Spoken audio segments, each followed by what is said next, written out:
অনাথ ছেলেটা একটা বাঘের বাচ্চাকে শিকারীদের হাত থেকে বাঁচায়, কিন্তু তারপরেই বাঘের যত বিপত্তি। বাঘের বাচ্চাটা তো এখন তার পিছু কিছুতেই ছাড়ছে না। এদিকে ছেলেটাও ধীরে ধীরে তার মায়ায় পড়ে গেছে। আর এখান থেকেই শুরু হয় তাদের দুজনের এক অনবদ্য রোমাঞ্চকর অ্যাডভেঞ্চার। গল্পের শুরুতে আমরা একটা অনাথ আশ্রম দেখতে পাই। এই অনাথ আশ্রমটা নেপালের একটা গহীন জঙ্গলের মধ্যে ছিল। মাত্র এক সপ্তাহ আগে বাল্মীকি নামের এই ছেলেটি এই আশ্রমে এসেছে। আসলে নেপালের ভূমিকম্পে বাল্মীকির মা মারা যাওয়ার পর সে অনাথ হয়ে গেছে, আর তাই তাকেই অনাথ আশ্রমে পাঠানো হয়েছে। অনাথ আশ্রমের পাশের জঙ্গলে একটা বাঘিনী ছিল, আর মাত্র কয়েক সপ্তাহ আগে সে একটা ছোট্ট বাঘ শাবককে জন্ম দিয়েছিল। কিন্তু অনাথ আশ্রমের বাবুর্চি জেনিনের নজর ছিল এই বাঘ আর তার বাচ্চার উপর, কারণ নেপালের এই অঞ্চলে বাঘ শিকার করে চামড়া বিক্রি করা আর ছোট বাঘের বাচ্চাকে ব্ল্যাক মার্কেটে বিক্রি করা ছিল খুবই সাধারণ একটা বিষয়। আর এই জেনিন বেশ অনেকদিন ধরে এই বাঘের ওপর নজর রাখছিল, কারণ সে সেনজি নামের এক শিকারীর কাছে বাঘের খবর দিত। যদি সেনজি কোনো বাঘ শিকার করতে পারে তার দেওয়া তথ্য অনুযায়ী, তাহলে জেনিনও সেখান থেকে একটা ভাগ পাবে। সেনজি সেই সব শিকারীদের মধ্যে ছিল যারা চুরি করে জঙ্গল থেকে পশু পাখিদের শিকার করে সেগুলো চড়া দামে কোটিপতিদের কাছে বিক্রি করত। এই অনাথ আশ্রমে এসব বাচ্চারাই অনেক খুশি ছিল, কিন্তু বাল্মীকি এখানে মোটেই খুশি ছিল না। কারণ একে তো সে তার বাড়ি থেকে অনেক দূরে এসেছে, আর এখানকার কোনো কিছুই তার পরিচিত ছিল না। সে নিজেকে অনেক একা অনুভব করত।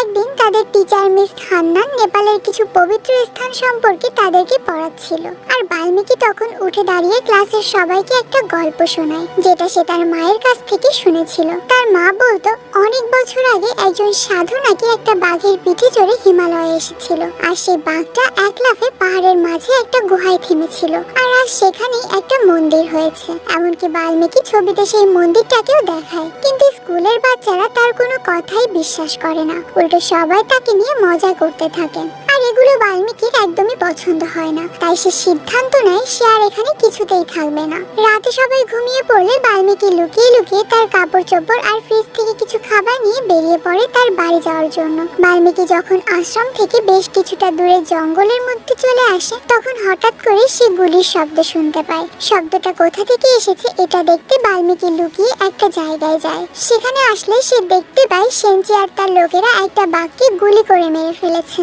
আর বাঘের বাচ্চাটাকে একটা খাঁচার মধ্যে আটকে রেখেছে। জেনিন জানতো না যে সেনজি বাঘটাকে মেরে ফেলবে, কিন্তু সে একাও কিছু করতে পারে না তার বিরুদ্ধে। সেনজি আর তার লোকেরা যখন মৃত বাঘটাকে গাড়িতে তুলতে ব্যস্ত ছিল, তখন বাল্মীকি নিজের জীবনের ঝুঁকি নিয়ে বাঘের বাচ্চাটাকে খাঁচা থেকে মুক্ত করে দেয়, আর বাচ্চাটাকে কোলে নিয়ে সেখান থেকে দৌড়ে দূরে সরে আসে। সেনজি আর তার লোকেরা বাঘের বাচ্চাটাকে চারপাশে খুঁজতে শুরু করে, কিন্তু সময় মতো বাল্মীকি আর বাচ্চারা একটা আড়ালে লুকিয়ে পড়ায় তাদেরকে তারা খুঁজে পায় না।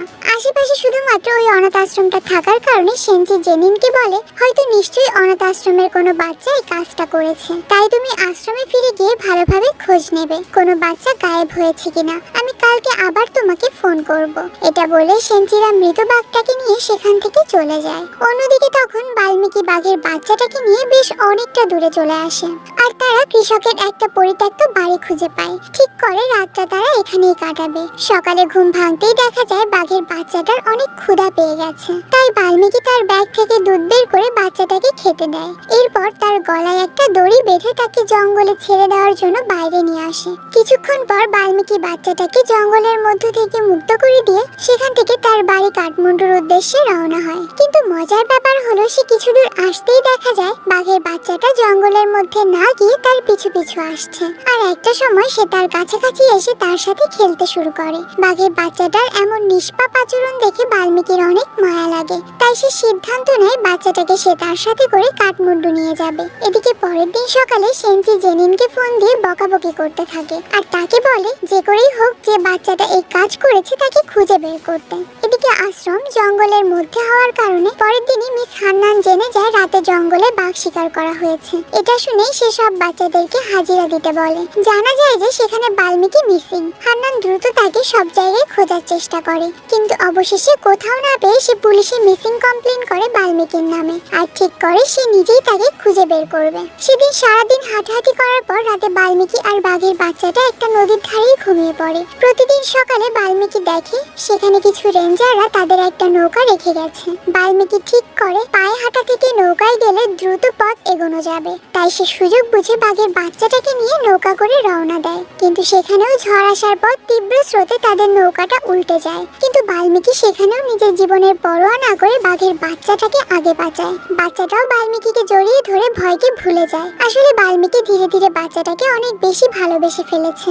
সে বাচ্চাটার একটা নাম দেয় মুক্তি। তারা দুজনে সারাদিন জঙ্গলের মধ্যে হেঁটে যখন অনেকটা দূর চলে আসে, তখন হঠাৎ করেই বাল্মীকি নদীর ধারে একটা মেয়েকে দেখতে পায়। কিন্তু সে যখনই মেয়েটাকে ডাক দেয়, মেয়েটা বাল্মীকি আর মুক্তিকে একসাথে দেখে সেখান থেকে ভয়ে দৌড়ে পালাতে শুরু করে। কিন্তু কিছু দূর আসার পরে বালির মধ্যে তার পা মচকে যায় আর সে বসে পড়ে। তখন বাল্মীকি তার কাছে এসে বলে, আমাদেরকে ভয় পাওয়ার কিছুই নেই, আমরা তোমার কোনো ক্ষতি করব না। আমাদের দুজনের অনেক ক্ষুধা পেয়েছে, তোমার কাছে কি কোনো খাবার হবে? তখন মেয়েটা বাল্মীকিদের সাথে নিয়ে তাদের গ্রামে আসে। কিন্তু এখানে আসার পরপরই বাল্মীকি আর মুক্তিকে দেখে মেয়েটার মা তাকে বেশ রাগ করে আর তারা তাদেরকে জায়গা দিতে চায় না। কিন্তু মেয়েটার দাদা বেশ ভালো মনের মানুষ ছিল, তাই সে বাল্মীকিকে সেখানে থাকার অনুমতি দেয়। মিস হান্নান তখন পুলিশের ইনভেস্টিগেশনের জন্য আর ওয়েট করতে চাচ্ছিল না, তাই সে জেনিনকে সাথে নিয়ে বাল্মীকির ফাইল থেকে তার অ্যাড্রেস বের করে। তারপর জেনিনকে সাথে নিয়ে সে বাল্মীকির বাড়ির উদ্দেশ্যে রওনা দেয় তাকে খোঁজার জন্য।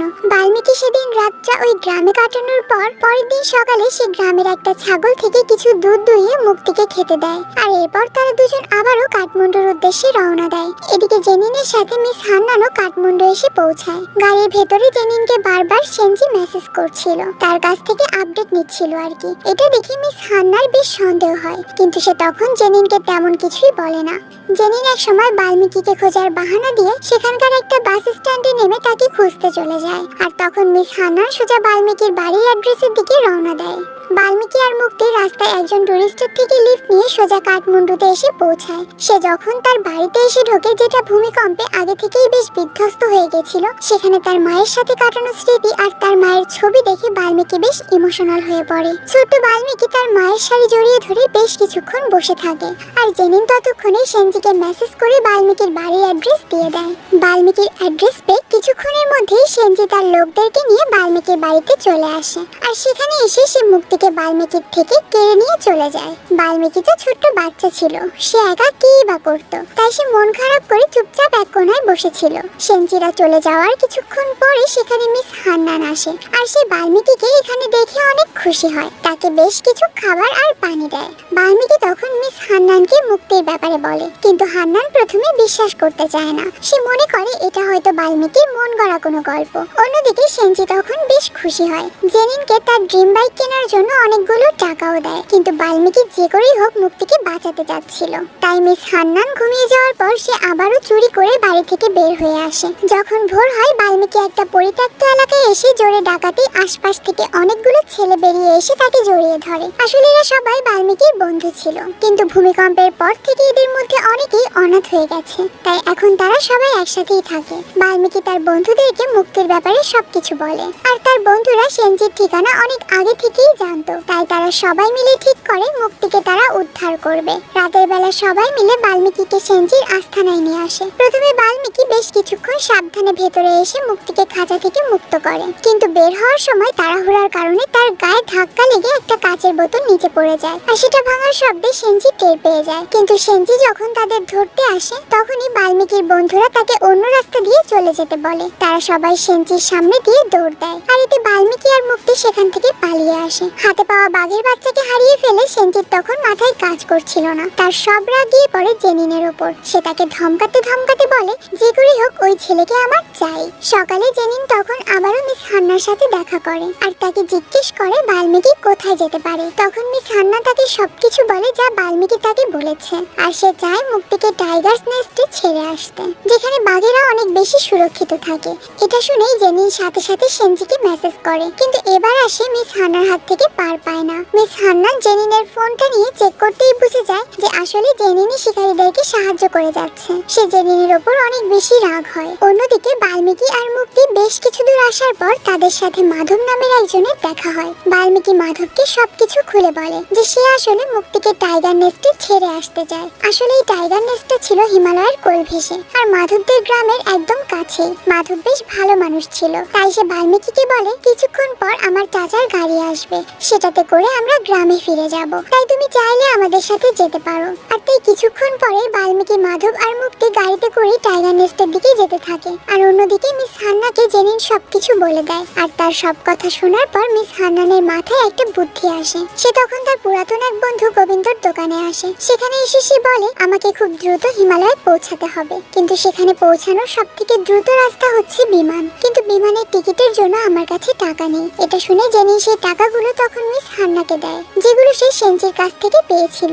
এদিকে মাধবের আঙ্কেল তাদেরকে পাহাড়ের শুরুতে নামিয়ে দিয়ে নিজের বাড়ির দিকে চলে যায়। আর মাধব বাল্মীকিকে নিয়ে তাদের বাড়ির দিকে যেতে থাকে। কিছুদূর আসার পর মাধব তার বাবাকে দেখায়, যে কিনা কিছু লোকদের নিয়ে বিশাল উঁচু পাহাড়ের ঢাল থেকে মধু সংগ্রহ করছিল। মাধবকে দেখে তার বাবা নিচে নেমে এসে তাকে জড়িয়ে ধরে। আসলে মাধব শহরে গিয়েছিল তার বাবার এই মধুগুলো বিক্রি করার জন্যই। মাধব তার বাবার সাথে বাল্মীকি আর মুক্তির পরিচয় করিয়ে দেয়। মুক্তিকে দেখে সেখানে থাকা সবাই বেশ খুশি হয়। তারপর তারা সবাই মাধবদের বাড়িতে আসে। এখানে বাল্মীকিকে ভরপেট খাবার খাওয়ানো হয়, সেই সাথে মুক্তিকে দুধ খেতে দেয়। কিছুক্ষণ বিশ্রাম নিয়ে বাল্মীকি সেখান থেকে আবার বের হওয়ার জন্য রেডি হয়। তখন মাধব তাকে ঠান্ডা থেকে বাঁচার জন্য বেশ কিছু গরম কাপড় দেয়। আর সেই সাথে মাধবের বাবা বাল্মীকিকে জড়িয়ে ধরে নিজের খেয়াল রাখতে বলে এবং সেখান থেকে বিদায় দেয়। মাধব বাল্মীকি আর মুক্তিকে কিছু দূর এগিয়ে দেওয়ার জন্য তাদের সাথে আসে। আর তখনই সেনজি ম্যাপ দেখে দেখে টাইগার নেস্টের দিকে যাওয়ার চেষ্টা করছিল। কয়েক ঘন্টা চলার পর মাধব একটা চূড়ায় এসে বাল্মীকিকে টাইগার নেস্টের রাস্তা দেখিয়ে দেয়। আর তাকে কিছু পাখি দেখিয়ে বলে,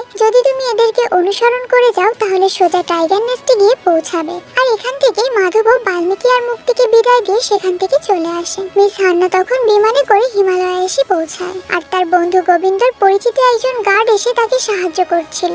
এদিকে ঘন্টার পর ঘন্টা বাল্মীকি আর মুক্তি পাহাড় বেয়ে উঠে চলছিল। তারা যত উপরে উঠছিল আবহাওয়া তত বেশি ঠান্ডা আর প্রতিকূল হয়ে উঠছিল। মুক্তি রাস্তায় যেতে যেতে প্রায় বাল্মীকির সাথে খেলার চেষ্টা করছিল, কিন্তু একটা জায়গায় আসার পর বাল্মীকি বুঝতে পারে সে রাস্তা হারিয়ে ফেলেছে। আর তখনই চারদিক থেকে ঠান্ডা ঝড় হাওয়া বইতে থাকে। তাই সে মুক্তিকে নিয়ে একটা পাহাড়ের ছোট্ট একটা খাঁজে আশ্রয় নেয়, কিন্তু আস্তে আস্তে ঝড়ের পরিস্থিতি খারাপ হতে শুরু করে। আর অতিরিক্ত ঠান্ডার কারণে একটা সময় বাল্মীকি জ্ঞান হারায়। পরের দিন সকালে সেই পাহাড়ে থাকা কিছু মানুষ এসে বাল্মীকি আর মুক্তিকে সেখান থেকে উদ্ধার করে নিয়ে যায়। কয়েক ঘন্টা পর তাদের জ্ঞান ফেরে। পাহাড়ের এই লোকগুলো অনেক ভালো ছিল, তাই তারা বাল্মীকি আর মুক্তিকে সুস্থ করার জন্য যা যা প্রয়োজন সবই করছিল। এরপর যখন আবহাওয়া আবারও স্বাভাবিক হয় তখন বাল্মীকিকে টাইগার নেস্টের রাস্তা দেখিয়ে দেয়। বাল্মীকি আবারও মুক্তিকে নিয়ে সামনে এগোতে থাকে। এবার তারা জঙ্গলের মধ্যে দিয়ে যাচ্ছিল, কিন্তু লোকালয় থেকে অনেক দূরে। আর এতদিনে শরীরে ধকলের কারণে বাল্মীকি আগের থেকে বেশ দুর্বল হয়ে পড়ছিল। আর সেই সাথে মুক্তিও তার কথা ঠিকঠাক শুনছিল না। তাই সে মুক্তিকে রাগ করে বকা দেয়। আর এতে মুক্তি সেখান থেকে পালিয়ে যায়। এরপর বাল্মীকি রাতে নিজেকে গরম করার জন্য আগুন জ্বালায়। পরের দিন সকালে কিছুটা সামনে এগোতেই তার চোখের সামনে টাইগার নেস্টকে দেখতে পায়। নিজের চোখের সামনে টাইগার নেস্টকে দেখতে পেয়ে বাল্মীকি অনেক খুশি হয়ে ওঠে, কারণ এতদিন সে শুধু তার মায়ের মুখেই গল্প শুনেছিল, আর আজকে তার চোখের সামনে সেটা দেখতে পাচ্ছে। কিছুক্ষণ পর সে লক্ষ্য করে মুক্তিও ঠিক এখানেই আছে। সে আসলে দূর থেকে বাল্মীকিকে চোখে চোখে রাখছিল। বাল্মীকি যখন মুক্তিকে নিয়ে সেখান থেকে চলে যাচ্ছিল তখন সেখানে সেনজি চলে আসে। আর সে বাল্মীকিকে বলে বাঘের বাচ্চাটা তাকে দিয়ে দিতে, কিন্তু সাহসী বাল্মীকি তাতে রাজি হয় না। তখন সেনজি তার বন্দুকটা বের করে বাল্মীকিকে গুলি করতে যায়। তখনই তাকে বাঁচাতে মুক্তি সেনজির ওপরে ঝাঁপিয়ে পড়ে। বাল্মীকি তখন সাহায্যের জন্য চিৎকার করতে থাকে, আর মুক্তি সেনজিকে আক্রমণ করতে করতে পাহাড়ের ওপর থেকে লাফ দেয়। অনেক উপর থেকে নিচে পড়ার কারণে সেনজি সেখানেই মারা যায়। কিছুক্ষণ পরেই বাল্মীকি দূর থেকে মিস হান্নার ভয়েস শুনতে পায়। সে তাকে ডেকে যাচ্ছিল। মিস হান্নাকে সামনে পেয়ে বাল্মীকি তাকে সবকিছু খুলে বলে। আর এরপর তারা দুজন মিলে মুক্তিকে টাইগার নেস্টের দিকে নিয়ে যাচ্ছিল। সেখানে কাছাকাছি আসার পরে মুক্তি একা একাই তাদের হাত থেকে ছুটে গিয়ে টাইগার নেস্টে ঢুকে পড়ে। আর সেখানে থাকা সন্ন্যাসীরা মুক্তিকে দেখে অনেক বেশি খুশি হয়। বাল্মীকি সেখানে ঢুকে প্রধান সন্ন্যাসীর সাথে দেখা করে, আর সেও বাল্মীকিকে সেই গল্পটা শোনায় যা এতদিন তার মা শোনাতো। বাল্মীকি এক পর্যায়ে তাকে জিজ্ঞেস করে মুক্তি কোথায় থাকবে। তখন সন্ন্যাসী তাকে বলে বাঘের বাচ্চার বড় হওয়ার জন্য একজন মা প্রয়োজন, আর এখান থেকে কিছুটা দূরে একটা বাঘিনী আছে। সে তার দুটো বাচ্চাকে নিয়ে থাকে। আমরা চেষ্টা করব ওই বাঘিনী যেন তার বাচ্চাদের সাথে মুক্তিকেও নিজের বাচ্চা ভেবে আপন করে নেয়। আর এটা শুনে বাল্মীকি সন্ন্যাসীদের সাথে মুক্তিকে নিয়ে সেই বাঘিনীর এলাকায় আসে। আর তারা অনেকক্ষণ বাঘিনীর জন্য অপেক্ষা করছিল। কিছুক্ষণ পর জঙ্গলের বুক চিরে গর্জন দিয়ে বাঘিনী তার দুই বাচ্চাকে নিয়ে সেখানে আসে, কিন্তু মুক্তি তখনও বাল্মীকিকে ছেড়ে কোথাও যেতে রাজি ছিল না। তাই বাল্মীকি তাকে বলতে থাকে তুমি যেটা শিখতে চাও আমি সেটা তোমাকে কখনোই শেখাতে পারবো না। আর আজ থেকে এটাই তোমার ঘর, তুমি এখানেই থাকবে আর এখানকার নিয়ম কানুন শিখবে। যাও মুক্তি। এটা শুনে মুক্তির সাথে সাথে বাঘিনীর দিকে দৌড়ে যায়। কিন্তু হঠাৎ করে আবার মুক্তির মনে পড়ে যায় কিভাবে বাল্মীকি তাকে শিকারীর হাত থেকে বাঁচিয়ে এতদিনের সফর করে তাকে এখানে এনেছে। তাই সে আবারও ফিরে এসে বাল্মীকিকে জড়িয়ে ধরে। এই দৃশ্যটা অনেক বেশি ইমোশনাল ছিল, যেটা আমার চোখেও পানি এনে দিয়েছে। বনের হিংস্র বাঘ আর একটা সাধারণ বাচ্চা ছেলে, এই বন্ডিং দেখলে কার না চোখে পানি এসে পারে বলুন তো। যাই হোক, এরপর বাল্মীকি মুক্তির গলা থেকে রশিটা খুলে তাকে মুক্ত করে দেয়। এরপর বাল্মীকি তাকে শেষবারের মতো বলে আই উইল মিস ইউ মুক্তি, আর তাকে আবারও যেতে বলে। তখন মুক্তি দৌড়ে বাঘিনীর কাছে চলে আসে। কিন্তু এখন ছিল সবথেকে শ্বাসরুদ্ধকর পরিস্থিতি, কারণ সবাই অধীর আগ্রহে চোখে ভয় নিয়ে তাকিয়েছিল মুক্তির দিকে। বাঘিনী কি আদৌ তাকে গ্রহণ করবে নাকি তাকে মেরে ফেলবে? কিন্তু কিছুক্ষণের নীরবতার পর বোঝা যায় বাঘিনী আসলে মুক্তিকে মেনে নিয়েছে, আর সে মুক্তিকে নিজের বাচ্চাদের মতো করেই পালবে। এরপর দেখা যায় মুক্তি বাঘিনীর সাথে জঙ্গলের ভেতরে চলে যাচ্ছিল। যাওয়ার আগে সে শেষবারের মতো বাল্মীকির দিকে তাকায়। বাল্মীকির চোখে তখন পানি। এটা একসাথে তার প্রিয় বন্ধুকে হারানোর পানি, আবার তাকে বাঁচাতে পেরে খুশির পানি। তো এরপর আমরা কিছুদিন পরের দৃশ্য দেখতে পাই, যেখানে বাল্মীকি এখন সেই আলাদা আশ্রমে সবার সাথে মিলেমিশে বেশ খুশিতেই আছে। আর মুক্তিকে দেখা যায় সে এখন অনেক বড় হয়ে গেছে। জঙ্গলের নিয়ম কানুন এখন সবই তার নখদর্পণে। আর এই দৃশ্যের মধ্য দিয়ে আমাদের আজকের গল্পটা শেষ হয়ে যায়। এই গল্পটা আমার অনেক ভালো লেগেছে। বিশেষ করে বন্যপ্রাণীর সাথে মানুষের এই ধরনের রোমাঞ্চকর গল্পগুলো আমার বেশ ভালোই লাগে। যেখানে মানুষ মানুষকে বিশ্বাস করতে পারে না, সেখানে বনের হিংস্র প্রাণী কত সহজেই আমাদেরকে বিশ্বাস করে ফেলে। আপনাদের কার কাছে কেমন লাগলো গল্পটা অবশ্যই কমেন্ট করে জানাবেন। আর এই ধরনের গল্প আরো শুনতে চাইলে সেটাও জানাতে পারেন।